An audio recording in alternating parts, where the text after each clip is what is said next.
पिछले अध्याय में हमने जाना था कि इतिहास किताबों से नहीं बल्कि जमीन के नीचे दबे निशानों से बनता है।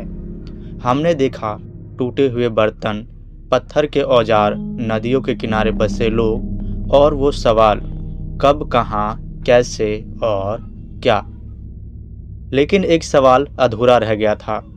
अगर इंसान हमेशा घूमता रहता था, शिकार करता था, फल जरे खाकर जीता था, तो फिर वो एक जगह रुक क्यों नहीं गया? उसने खेती कैसे शुरू की? उसने जानवरों को पालतू क्यों बनाया? आज की कहानी इसी सबसे बड़े बदलाव की है। हजारों साल पहले इंसान के पास घर नहीं थे, खेत नहीं थे, गांव नहीं थे। वो जंगलों में रहता था। जहां खाना मिला वहीं रुका, जहां खाना खत्म वहीं से आगे बढ़ गया। उसकी जिंदगी थी शिकार, फल, जंगली पौधे और लगातार चलना। इंसान का पहला हथियार था पत्थर। कोई मशीन नहीं, कोई फैक्ट्री नहीं, बस पत्थर को रगड़ो, तोड़ो, तेज बनाओ। इन्हीं औजारों से वो जानवरों का शिकार करता, खाल उतारता, हड्डियां तोड़ता। यही वजह है कि इस समय को कहा गया पाषाण काल। फिर एक दिन इंसान ने आग को काबू में करना सीख लिया। अब खाना पकाया जाने लगा, कच्चे मांस की जगह पका हुआ भोजन।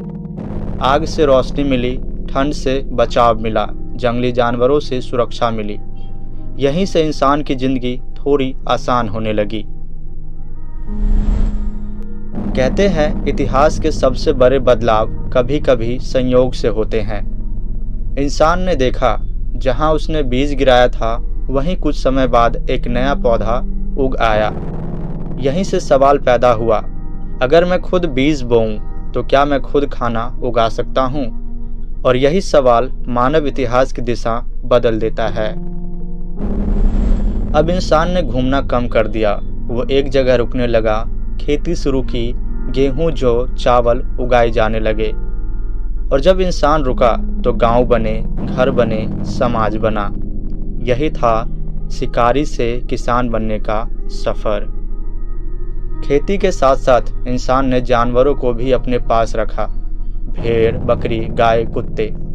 कोई दूध देता था, कोई खेत में मदद करता था, कोई सुरक्षा देता था। अब इंसान अकेला नहीं था, उसके साथ उसका पूरा संसार था। इस नए जीवन के सबूत आज भी हमें मिलते हैं।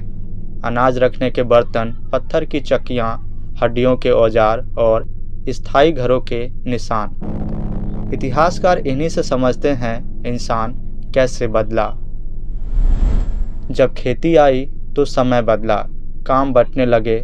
कुछ किसान बने, कुछ कारीगर, कुछ व्यापारी। यहीं से सभ्यता की नींव पड़ी।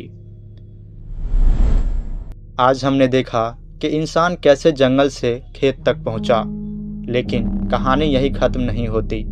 जब गांव बढ़े, जब लोग ज़्यादा हुए तो सवाल उठा, नेतृत्व कौन करेगा, नियम कौन बनाएगा और बड़े शहर कैसे बने। अगले अध्याय में हम चलेंगे उस दौर में जहां पहली सभ्यताएं जन्म लेती है, जहां गांव शहर बनने लगते हैं।